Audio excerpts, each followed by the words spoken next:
It's time for game night. A look at all of the high school football games set for this weekend across the central Susquehanna Valley.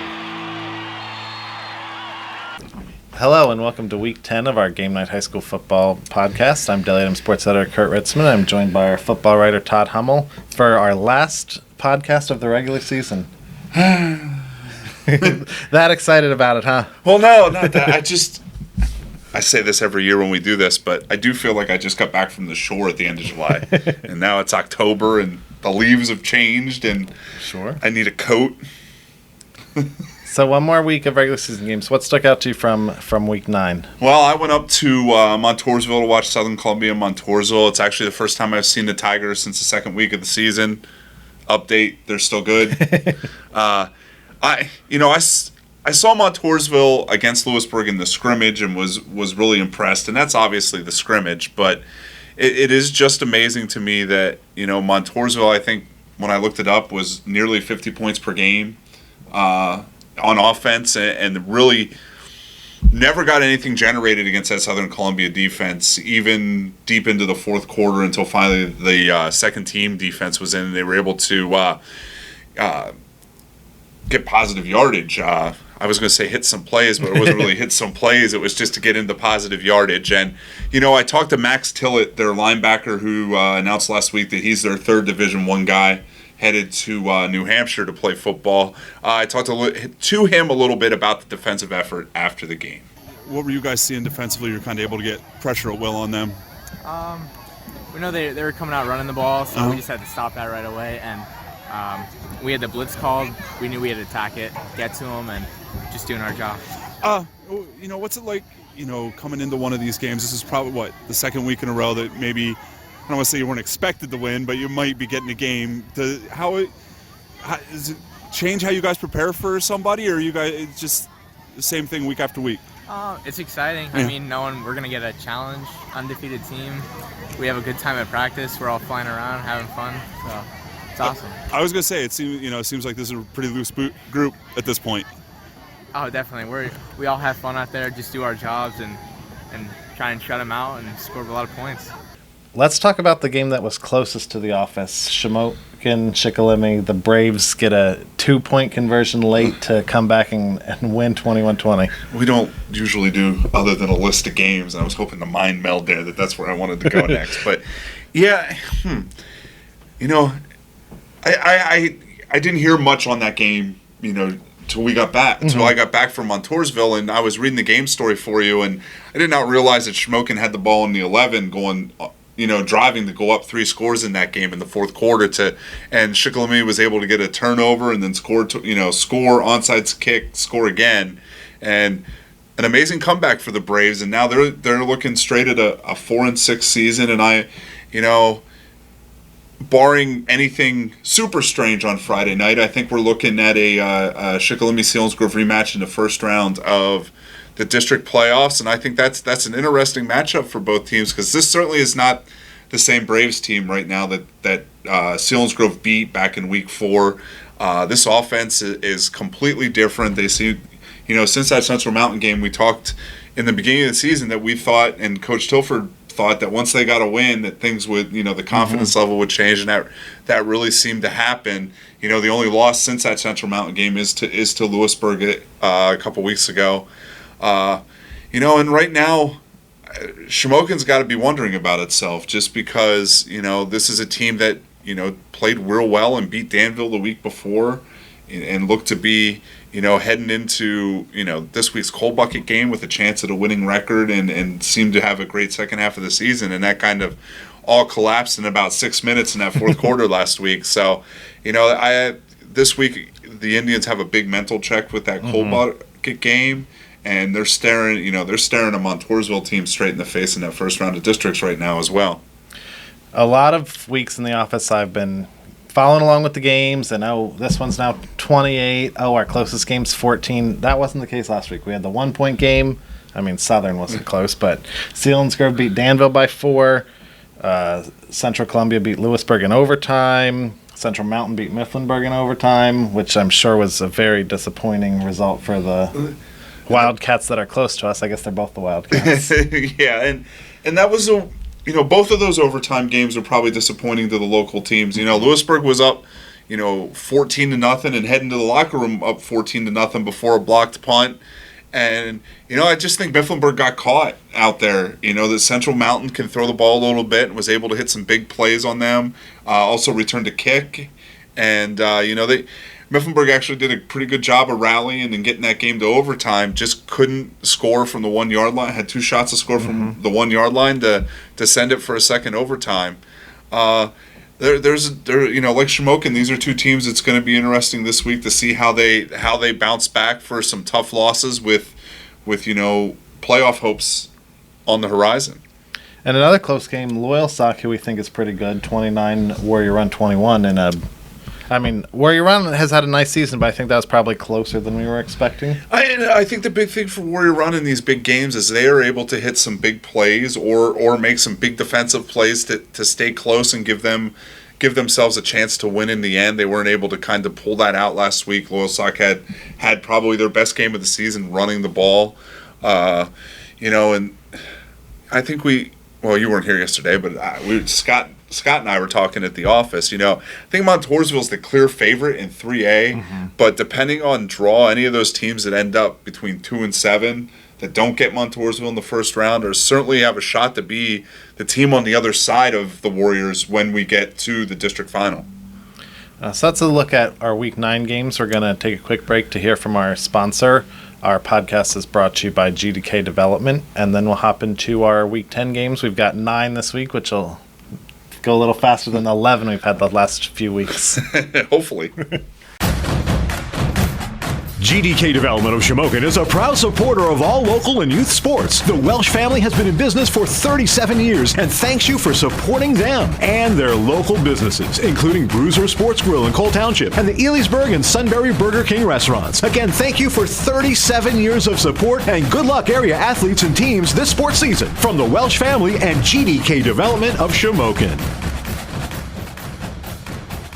Okay, one of the Week 10 games that is intriguing to me is those 2 teams that we just talked about before the break, coming off overtime losses.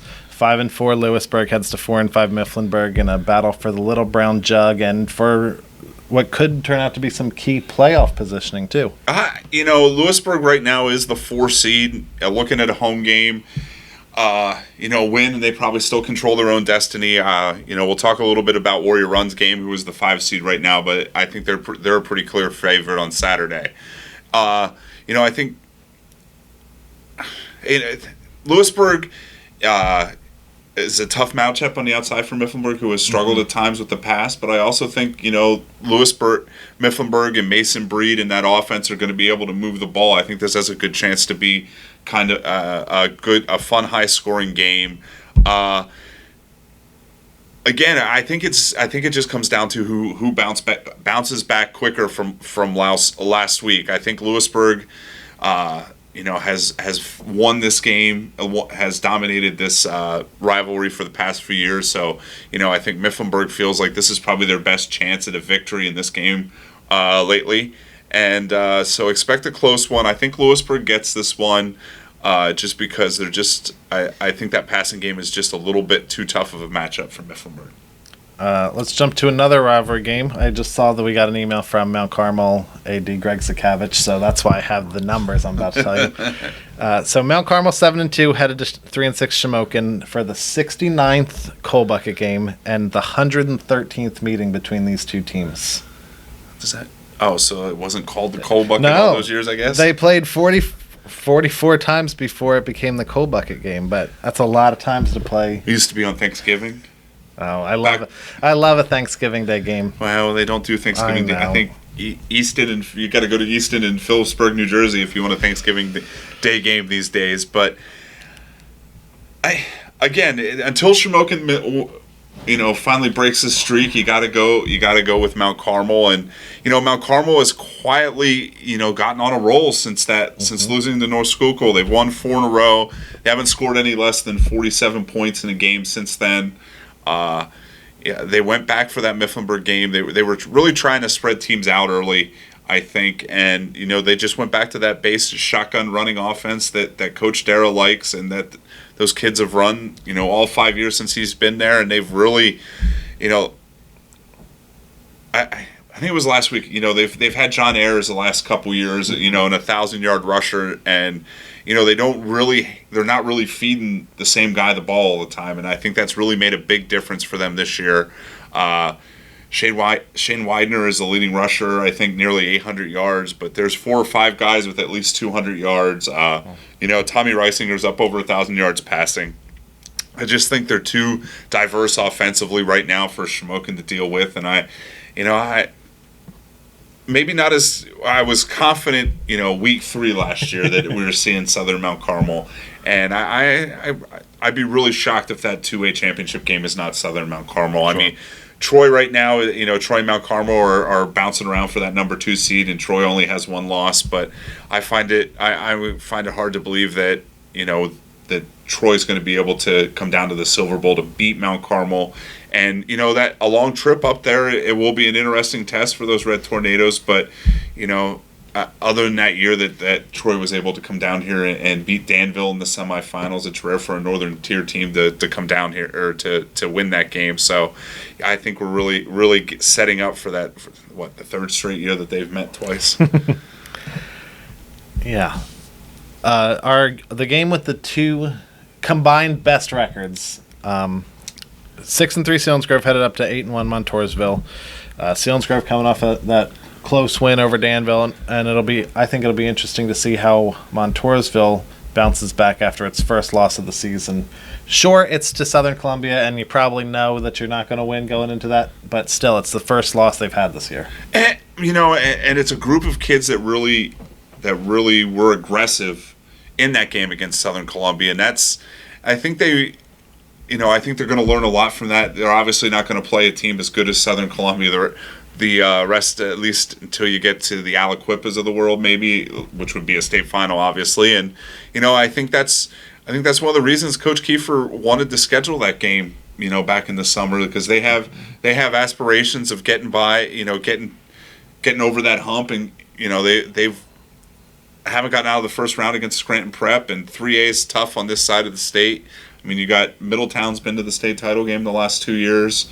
Wyoming area out of District 2, that's probably their first round matchup at if whoever comes out of District 4. Wow.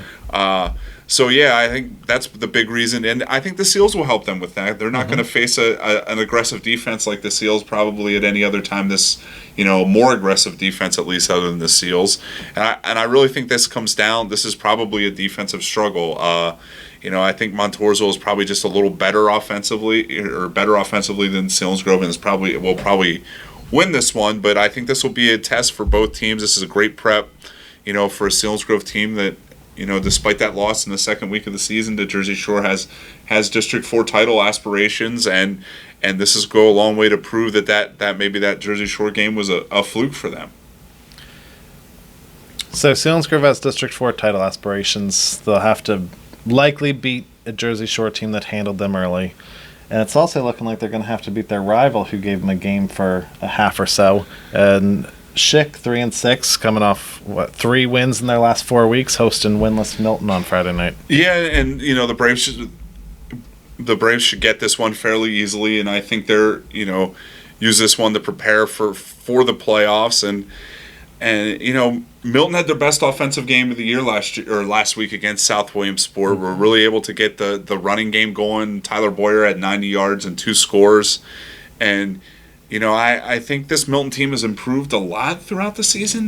Just the way some of the schedule falls, it just end up being not reflected in their record.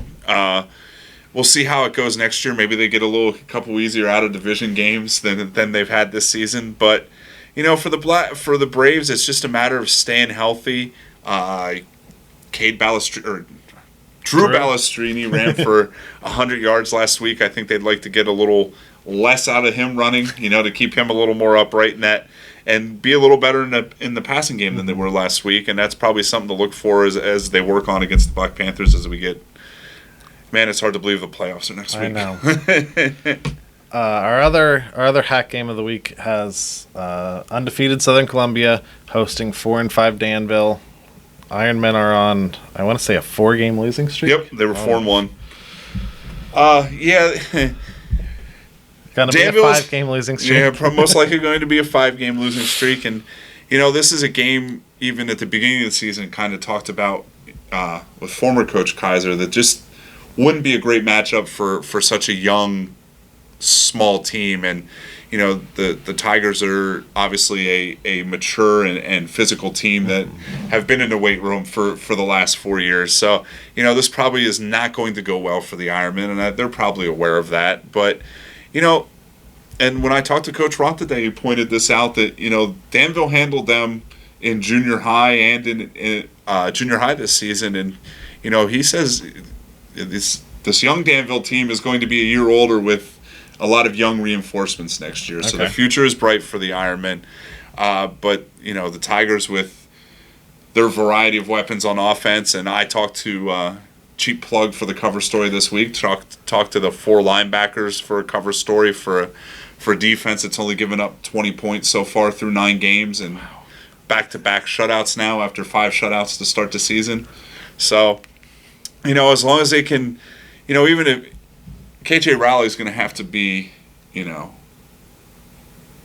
the actual Michael Vick probably to pull this off, because they'll probably need a bunch of rushing yards and a bunch of passing touchdowns out of him if they're going to keep this close. But again, I think the Tigers get this one easily, and this is going to be probably an emotional night out there. This is the seniors' last home game in the regular season. Going to honor them before the game. So yeah, look for that. Tigers probably Tigers will roll in this one. I don't know why I qualified it. Unless something crazy happens, we're going to have 7 more weeks to talk about how great Southern Columbia is. This is true. But, I mean, even if you take away how great their offense is, with just this defense, 7 shutouts, 20 points in 9 games, they're probably undefeated, even if you get rid of the 3 Division I offensive starters. Well, yeah, that's the other part of it is, you have to figure out a way to stop the Tigers, hold them to 21 or 28, below their average. Mm-hmm. But then you have to figure out a way to score 3 or 4 touchdowns on that defense. And that's what, even, if they would struggle offensively in a game, I would find it hard to believe that somebody scores 3 touchdowns on that defense in one game. Yeah. Non-league District 4 Class 4A playoff implications. 3-6 Midwest hosting Tunkhannock, who's 5-4. So, I mean, I don't know how all the power rankings work, but Midwest is probably hoping to go to Selinsgrove instead of to Jersey Shore in week 11.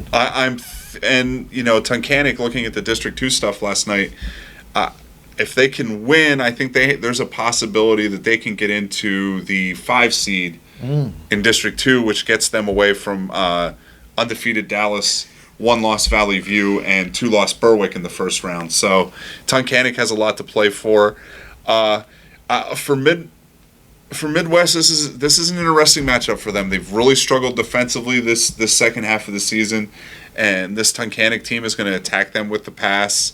They're averaging 345 yards per game of offense, but where the interesting part comes in, it's also one of the worst defenses in District 2, and they've given up nearly 480 yards of offense. Wow. So Midwest is probably going to be able to score on these guys. It's just a matter of can they get enough stops, to pick up this win.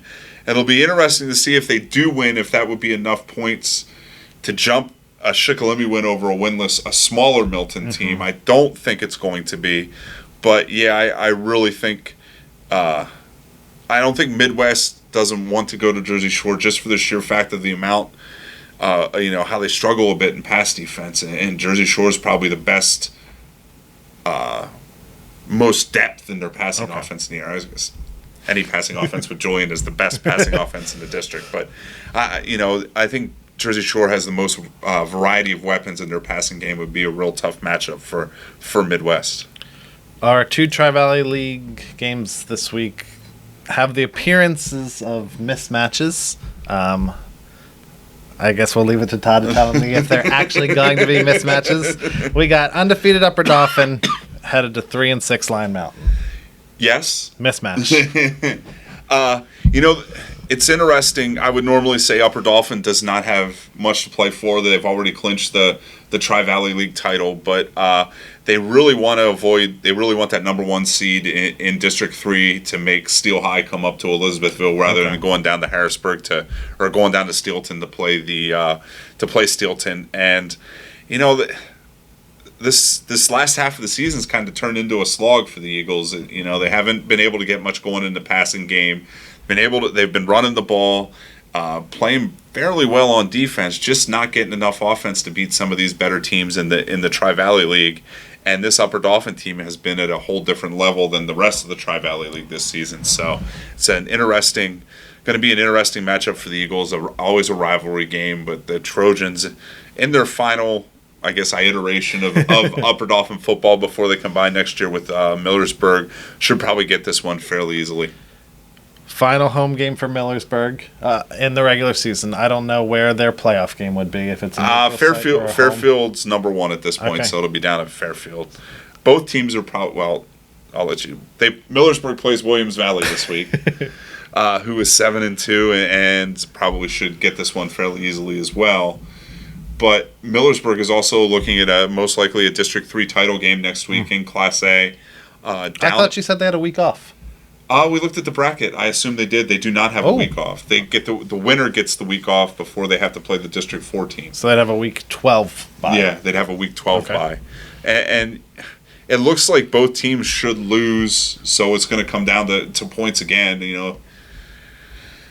I hate to be the blame six classes guy, but I'm not sure that when people went to six classes, they anticipated a 2-8 versus a 2-8 district championship game for a spot in the state playoffs. But that's probably what we're ending up getting in District 3. And in all honesty, it's probably great for Millersburg. Sure. This is the final season of football. You can, it's still a District 3 championship banner if you're able to get that win. And after what a slog the last couple of seasons have been for that team, I can't imagine that wouldn't be great for all involved. Yeah, I think that would be real nice. Maybe they win their home finale, upset Williams Valley. Probably not, but maybe. Williams Valley is pretty potent offensively. Yeah. It's going to take if Millersburg's going to do it, they're going to have to score 35, 42 points. Millersburg does it. It'd probably be a pretty darn entertaining game. I bet you're right. Then we've got one game Saturday. Warrior Run 5-4, hoping for a home playoff game.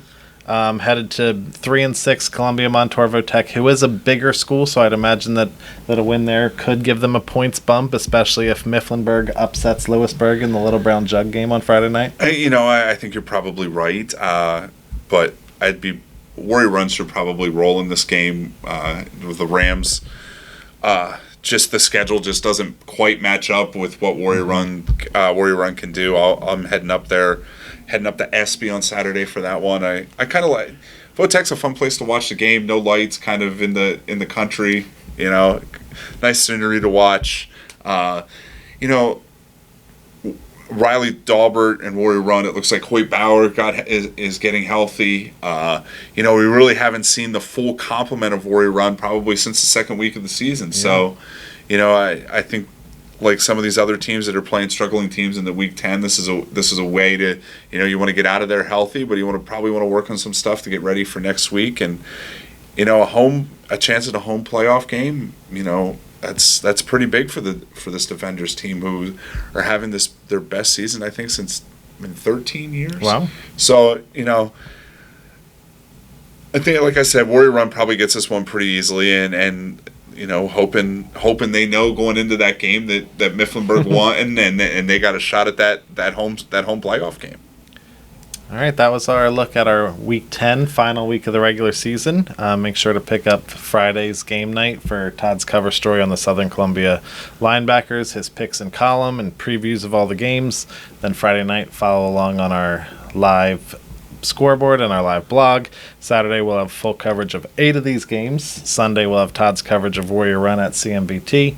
Then Monday, we'll have our final regular season high school football notebook, and we'll be back here next week to get some playoff preview underway. Oh, and don't forget there's 16 soccer games on Saturday, too, so that'll be in there with my football game. Plenty to read about. Thanks for watching. We'll see you guys next week. See ya.